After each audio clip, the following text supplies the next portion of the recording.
Grydscaen, Sentinels, Bloodline, Audio Drama by Natsuya Uesugi, Chapter 2, Part 4, A Child's Rage.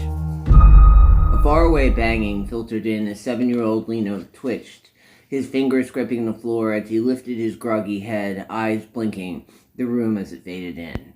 Opening his eyes, the light hazy, he noticed his hips ached as he realized he was laying down, huddled on the floor, in the middle of an empty, sterile room.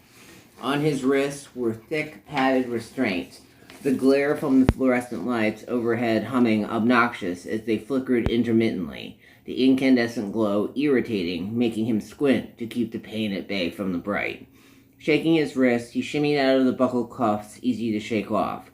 Blinking as his pupils adjusted, the glare glinting off the mirrored walls with intensity, the tiles throwing light back at him. Turning his attention to block out the annoyance, he refocused as his temples throbbed and he moved slowly, unsure of the mild ache in his limbs. The pain dull, unable to sense where it was exactly coming from, which annoyed, he shifted his shoulders, causing a white-hot lightning shooting through his forehead. Palm slapping against his temples, trying to shake the vertigo that slammed him between the eyes, triggering, as a throbbing grew angry, blinking back stilted agony. Unwilling to get up, unsure if he should even try, his strength faltered as his stomach lurched, puking up white, foul-smelling bile as the ache in his belly pinched, as if he'd been poisoned from the neuroscene from the psi conditioning. Scanning the room, Lino heard Riuho, his brother's voice, accompanied by an incessant pounding that slammed him in his face as the room faded in. Seeing Riuho was pounding on the door with the exit sign overhead flashing. The room empty except for a black mirrored dome in the ceiling. A mashup of black tethered wires dangled from it, which worried him as he stared at them, trying to determine the danger he could sense with his immature, raw psychic power. Catching what seemed like movement, he squinted at the wires, trying to bring them into focus. The movements minuscule but visible to his psychic sense, as if they were reacting to Riuho banging on the door. The protrusions at the end of the wires clearly were growing, revealing threatening metal protrusions as they snaked towards his brother unknowingly. Riuho's shouts reverberating off the walls. The sound echoed. At the same time, it smothered the white, sterile walls, seeming to swallow up the noise, muffle it unnaturally, as if some type of sinister means to control and manipulate. Lino cringed reflexively, covering his ears, sensing Riuho's codas resonating somehow with the mirrored walls, which just seemed to muffle the sound and the intensity of the energy given off by the aegis swirling around his fingers with each slap of the door. An uneasy feeling pinched deep within Lino's bones, fingers tingling, his eyeballs itching, feeling as if the blood was rushing and pushing against the corners of his brain, trying to explode from between his eyes. His head throbbed, swallowing him whole, eyes darting to the tethered wires hanging from the ceiling. Riuho's screams broke through his stupor. "Give me back Juliana!" The words triggered him instantly, eyes bulging open as a childish yearning overwhelmed his terror, a chill rushing down his spine as the intense gnawing ache of abandonment smacked him in the face, visceral so he could taste it. "Juliana, where are you, mother?" Vision blurry, shaking his head, Lino focused on Riuho's voice as he was hit by a burst of energy pushing through the headache, his stomach curdling as he fought the urge to black out. Anchoring on Riuho, he had learned to feel his brother's psi signature from their psychic training from the outsourcing program, which flooded his senses, bringing a sort of familiar relief, his vision settling as he reoriented to the sterile room, then suddenly caught movement at the ceiling as the dome spun to life, the black wires releasing silver tips snaking directly towards Riuho as it tracked him. The black protrusions lowered, snaking across the ceiling towards the door, causing Lino unease as it grew, unsure if the dome was friend or foe. Trying to force his legs to cooperate, he stumbled to his feet, knees shaking, collapsing to the floor as he tried to take a step. Failing his first attempt, he braced himself, trying again wobbly as he forced himself to focus, balance, fighting through the vertigo, his limbs uncooperative. "Riuho, what's wrong?" Riuho ripped around, confronting. "They took Juliana." Lino's stomach turned, eyes going red, a hidden strength welling up in his thighs as he flew across the room, his limbs responding, taking up next to Riuho, joining as they both banged on the door. "Let us out of here." The black dome skated across the ceiling, tendrils flying at Riuho, causing Lino to spring into action. Grabbing his brother by the waist, shoving him hard, lunging, the projectiles came at them, slamming into the floor, attacking. Shattering porcelain tiles, ceramic and plaster flying everywhere. Jerking as the tiles ripped up the floor, Lino shoved Riuho hard, then rolled, avoiding more attacks, wrapping his arms around Ryuho's waist from behind and rolling with him, evading the tendrils that slapped the back wall, then slammed into the floor, barely seconds from skewering them as they renewed the chase. Lino, throwing Riuho out of the way, separated as he scurried to the opposite side of the room, causing the tendrils to split and jerk as they separated, half digging hard into the wall over Ryuho's head, the other set hesitating as they tracked Lino, more cautious. Riuho raced back to the door as the wires yanked free of the wall, driving fast towards him, unable to protect Riuho. "Aniki!" Riuho cried as the tendrils shot after him. Lino, blinking, his movements unnatural, skated unseen across the floor in a blur, enhanced by his psychic power, grabbing Riuho, facing off with the wires, hovered as they tracked him, undulating from the ceiling, as if listening to them, both sizing him up. Lino jerked, trying to sense the next move, the tendrils blocking him as he kept his place at the door to protect Riuho. Bracing behind Lino's arms, out, guarding his younger brother, he was unwilling to let him be hurt, taking his responsibility as the elder brother seriously. Ryuho's voice wavering, the fear sinking in. "Why are they attacking?" Grabbing Lino by the shoulders as he backed Riuho into the wall to the right of the door, they moved together, keeping the bodies between the tendrils and Riuho and the threat as they wires lowered, snaking closer, jerking violently each time Lino tried to maneuver, blocking him, unable to move away. For a second, the tendrils stopped, the red light in the dome blinking, then turning a bright green, chiming, the wires jerking fast and attacking, rushing Lino as he jerked towards the door, shielding Riuho, who returned to banging once more behind him. "Give me back my mother!" The words set off the tendrils as Lino stepped forward, trying to get them to follow him. Reacting, the wires moved with him for a second, then he quickly darted across the room, running the perimeter, the threat putting up chase, leaving Riuho alone as he made his way back towards the door. Then suddenly, the thread split apart, half going after Riuho. "Watch out!" Lino threw up his arms, the aegis manifesting of his psychic power, swirling like fire around his fingers. The rounded tip protrusion at the ends, lighting up with red lasers, extended into daggers as they rushed him. Lino reacting, his fingers splayed, instinctively taking over, releasing a fearsome psi surge, the wires hovering frozen in place, held back by his nascent psychic power, with the uncontrolled fury of a child, driven by the need for his mother. Riuho slapped the door, the sound causing Lino to break concentration, losing control of the wires, blasting towards Riuho once more.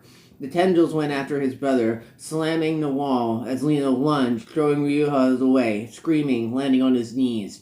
A blast of psychic energy flying at the door, sending it flying off the hinges, disintegrating the tendrils as the door launched into the hallway, shattering into chunks of metal, as Riuho bolted through the now entryway, screaming for Juliana, his aegis bursting into a wild red flame shooting all about him.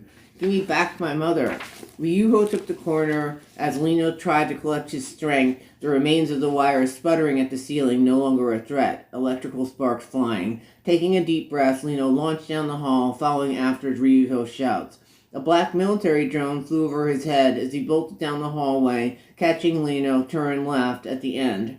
Gaining on him, he ran past a sign marked Conditioning Chambers, warning Ketic energy exposure. Uncaring of the sign, he picked up speed, rushing after his brother, who had his hands plastered on the door at the end of the hallway, as Lino arrived beside him, sensing there were people behind the door. Riuho turned to him, eyes pleading, "Juliana's in here." Lino took a step back, seeing the fear in Ryuho's eyes, the hairs on the back of his neck standing up, a tinge of fear welling in his gut as he sensed danger inside the room. "Are you sure?" "Mother!" Riuho pounded on the door, frantically pushing Lino towards him as a tear snaked down Ryuho's cheek once more, grabbing Lino's arms. "Help her!" Lino closed his eyes, trying to sense behind the door as he placed his palms wide on the cold metal, forced into action by the fear in Riuho's voice. Behind them, a rush of footsteps flooded the corridors. A squad of guards cornered them, blocking their escape. Lino opened his eyes, confirming, yes, Juliana's in there. But suddenly a harsh shout cut the hallway, causing Lino to jerk, cringing, his shoulders tensing, his knees rigid with fear washing over him. The voice loud, Riuho Dejarre. Riuho whirled, glaring into armed soldiers, their guns drawn on him. Lino Dejarre, Riuho Dejarre, go back to the training room now. Riuho shouted, his fist shaking. Give me back Juliana. Fluorescent ceiling lights shattering from Riuho's anger, the lights went out in the corridor, bathed in darkness as a backup lights came on, a red glow overtaking the hall. The floor warping under Riuho's feet, rushing towards the armed men, as a few of their guards lowered their weapons for a second as if afraid, then re-engaged. The lead guard pulled his gun on Riuho, thrusting out his hand, forcing the guards back a few steps as Ryuho's power raged, the flashing red flame from his aegis turning into a hovering black sputtering cloud around him, the ferocity of his sigh fueled by his anger that overwhelmed. Don't provoke him. The soldiers backed up slowly as Riuho gripped his fists as his whole body shook, the aegis going bright red around his hands, then turning to black swirling around him. The guards took a step forward, cautious. Riuho, calm down. Give me back my mother. Riuho let out a psychic scream, shaking the walls, windows shattering, ceiling tiles falling, the floor ripped up beneath Riuho's feet, splitting the hallway, racing towards the soldiers, throwing them in multiple directions against the walls, blacking out, the lead guard thrown unconscious. Let's get mother. Riuho whipped around at Lino's voice, the metal door warping under his hands as it fell off the hinges like paper at his feet, revealing the boy's mother, Lady Juliana, her hands clasped, flanked by Lieutenant Colonel Galen Allred of the Psi Faction and lead guard Jai, both of them pointing damper guns at them. Riuho got in front of Lino as Jai snaked to the left, gun leveled, a razor target on Riuho's chest. Riuho screamed, let her go. Juliana faked a smile. Riuho, it's okay. Your mother is fine. These men are just trying to help you. A guard grabbed Juliana's arm, dragging her out of the room through a back door, as the anger triggered Riuho as he watched her dragged off.